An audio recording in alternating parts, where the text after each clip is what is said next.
Sup Shredders, my name is Logan aka Spiderhands and welcome to an SP Patrons video today that I'm making for Ghost of a track from Ge Bi Lao Fan titled How Much I'd Wish to Hug You in Our Ordinary Life.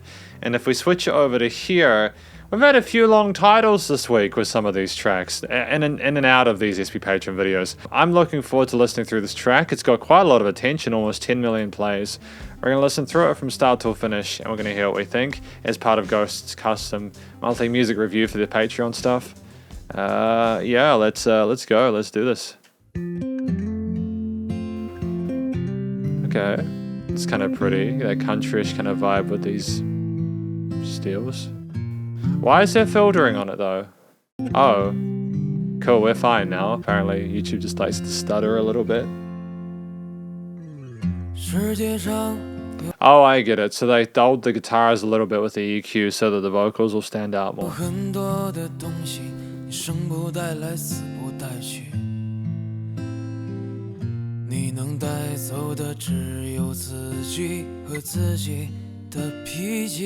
Nice extension of those harmonies and the way that it works with the vocals.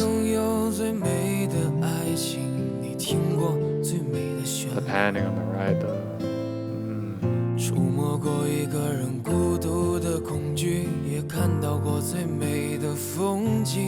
Yeah.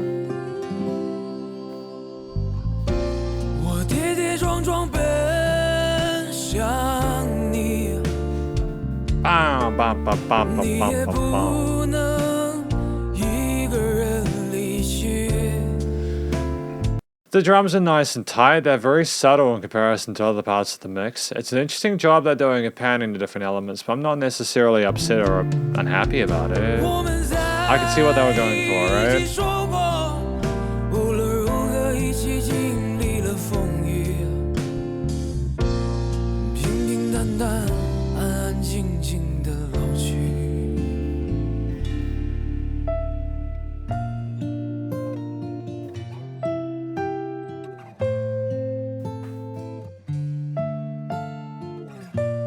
Great job introducing the piano here as a contrast to that.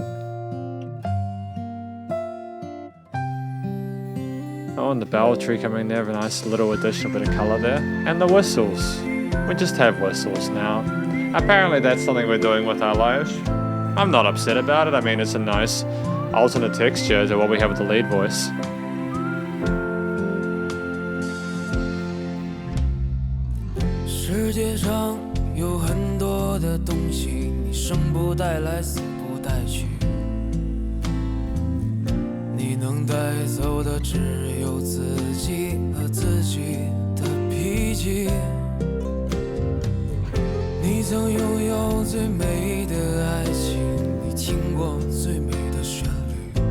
I like the way that the dynamic range of the vocal recording as well, and how it got plenty of space for him to go low and high without it being missed in the mix.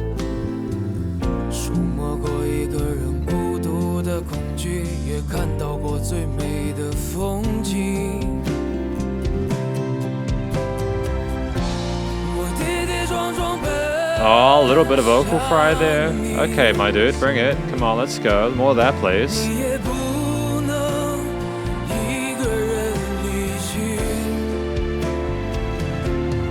Okay, having the strings here for a little bit of more emotional gravity is great. The backing vocals as well as an additional like mid and high level focus is fantastic. Got a similar chord progression going throughout, but it doesn't increase the intensity or the complexity of the arrangement primarily because the vocals are still the focus.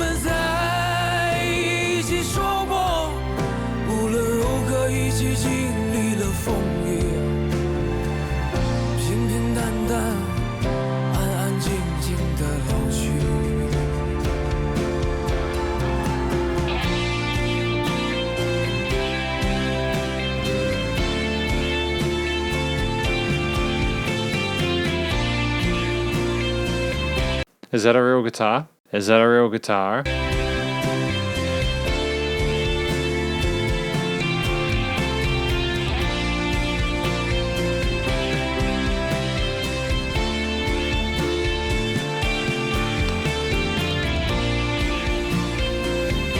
I don't think that's a real guitar. The reason I say that is because it sounds very similar to... Do you guys know what Guitar Pro is? Guitar Pro 7 or 8? it sounds very similar to the way that the guitars in those programs used to sound as MIDI instruments. You'd like write the frets in and you'd play it and it would play back as if it was playing a real guitar. That's what this sounds like. Very unusual choice. Very unusual choice. Why?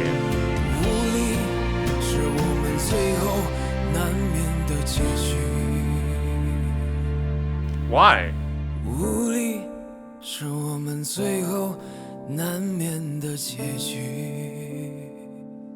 Why would you do it like that?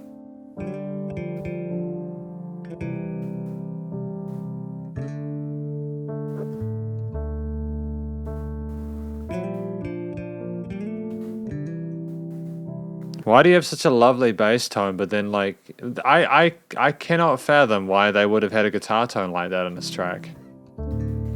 It's inherently disappointing to me. I'm very sad about it.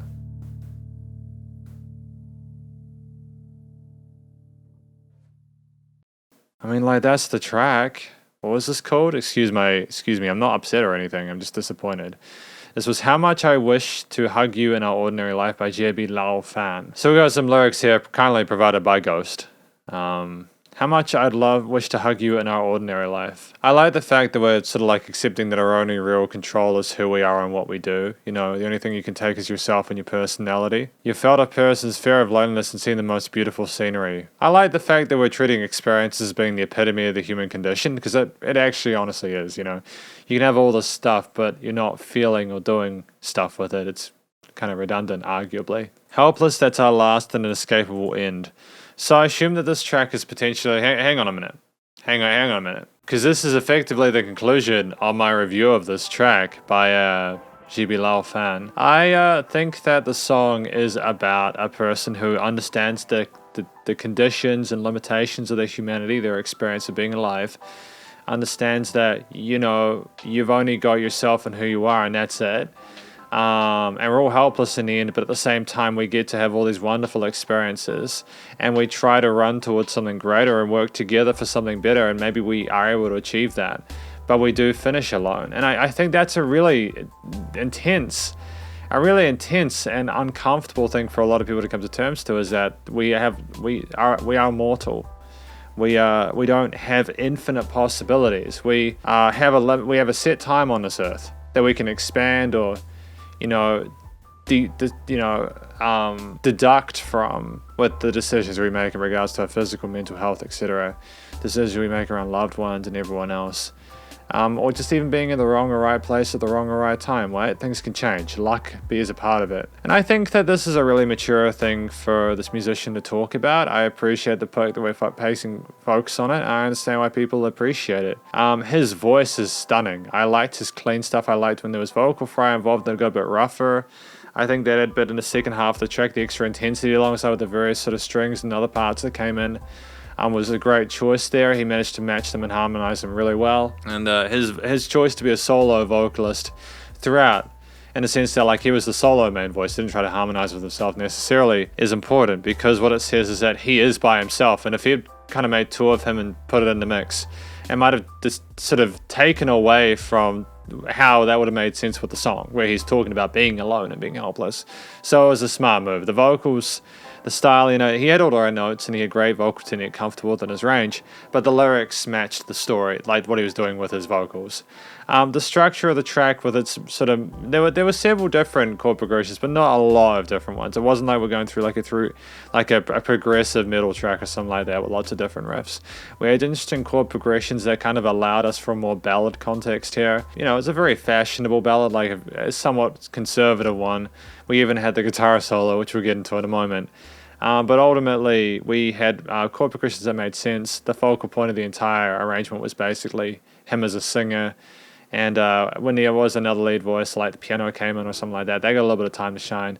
But ultimately, it was a story just exploring this topic and wasn't meant to lift too many eyebrows, in my personal opinion. Not because I think it was bad, but just it wasn't meant to be like a shocking song. Do you know what I mean?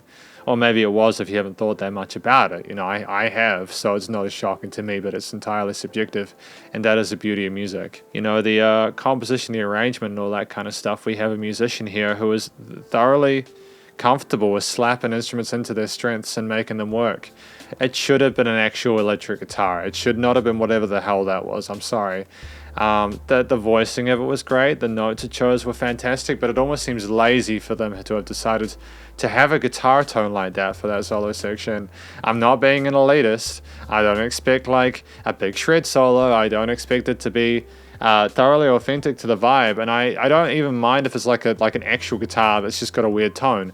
But it just seems like they were keying it in for that one part of an otherwise really strong song with the eloquent piano, drum, bass, string parts. Everyone put so much effort in, and then there was just that sort of dumpster fire at the end, and it was very disappointing. It took me out of it, and that's the worst thing you can do in a ballad, is do something like where you're almost to the end and you're kind of building the listener up and bringing them along for the journey, and suddenly, oh, hang on, I'm conscious now. What the fuck is that, right?